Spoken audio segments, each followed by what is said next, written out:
Greetings to all melanated people all around the world. It's really a joy.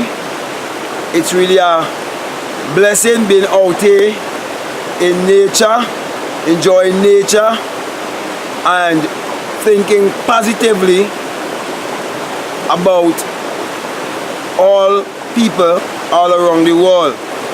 And many times I will address melanated people, and those who are narrow-minded, they would think that I have some prejudice against another race of people or against anyone else. But to be honest with you, I want to let you know something about myself. Now, when I was 30 years of age, I was listening to tapes of a white man named William Branham, and at that time I did not know who he was, and I didn't know anything about him.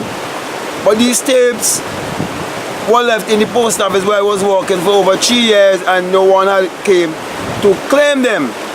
And the person who normally would discard these things, they told me that they felt led within themselves was to give them to me. Okay?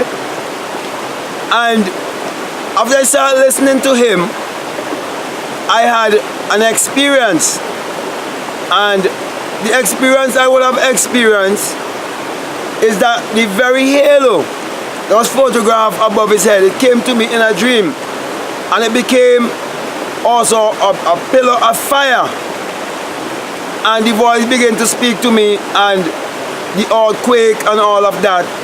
And I heard the out the wind, which later on in my life when I turned 45, which 4 and 5 is 9, I actually literally had that experience within myself, where I awake within myself and exit my skull and became one with the wind, and been sent to tell you the story of the invisible. Now, when I met that pillar of fire, the man that came out of the pillar of fire was black, was a melanated one,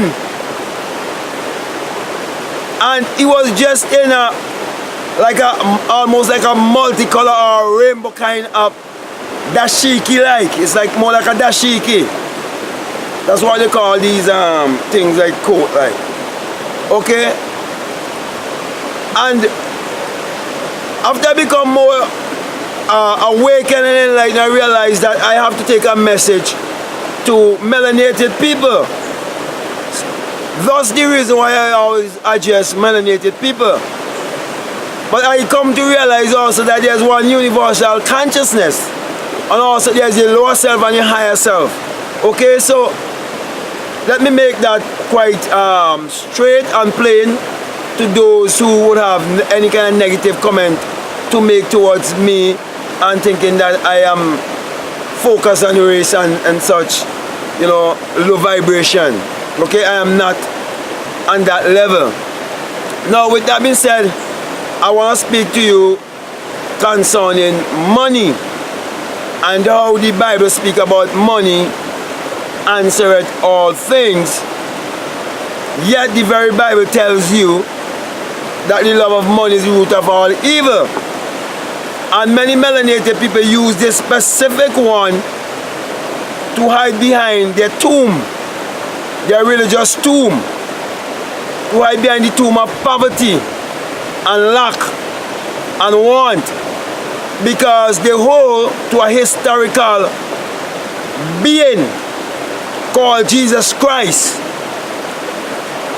and they are literally bowing down to an idol whenever they call the name of Jesus Christ, with the conception in their mind that they are speaking of a man who existed thousands of years ago, who was of Jewish descent, or a Caucasian with blue eyes and blonde hair, as we would have seen in many cases as little children growing up, when they had us in school singing all these Jesus songs, and when we saw like a portrait or a picture of who this Jesus Christ is, we always see a white man, and any film you would have seen, because every Easter when I was growing up as a boy, they would show the crucifixion, which I've come to experience that it is a lie through my experiences, okay, and the virgin birth also. When they try to make you believe it's a birth from below, when it's a birth from above, okay. So let me go straight into what I was saying. Money answereth all things, and money is energy, and money was first a thought, it was first imagine, it is creation, but the creator is in us, and we have to use that creative power to manifest our every desire. And that is what my message is all about. It is about our people coming to recognize and to realize that they're supposed to live in a place of abundance, that they're supposed to prosper and be in good health as their soul prosper, and not to allow themselves to be engulfed with so much information and so much knowledge and so much intellect that they become empty hearers and not doers, and deceiving their own selves. No, whenever I come out here and speak to the world, I'm not doing it to gain favor from men or to get plenty likes on YouTube or for people to congratulate me, though I appreciate all of that. But I'm doing it so others will hear what I am saying and put it to work. That when I read comments, it will be comments of testimonials where people have trust their imagination and put their imagination to work and prove for themselves. Really and truly, when 2 Corinthians 13:5 said, don't you know your own self? Test your own self. Don't you know that Jesus Christ is in you? Don't you know that Jesus Christ is a personification of your own human imagination, your creative power? So, my brothers and sisters, let's put the law of action to work in our life. It is high time for us to come into our abundance. And I've made it my business to upload a small book on Amazon for you. And it's already available. It is called Meditate to Eradicate Poverty. And as a young boy growing up and going to school, I was taught to educate myself to eradicate poverty. And presently right now in my country, the people are so educated and so engulfed in academic education, it is hard to get them to believe in themselves, because in all these schools the children have to start the morning singing Jesus songs, and the Caucasians, they have introduced milk program in the schools where the children are drinking all this milk and compromising their DNA because of the ignorance. So I really have to come and exhort and uplift my people so that they will become more aware. And that is why we need to generate money by using our consciousness to create our reality, because money answers all things. And that is why we have to work together, and you all need to support me in every venture. So I'm advising you to go on Amazon and support my book, and I have another book that I'm gonna upload. Might be tonight, I might be tomorrow, no later than that.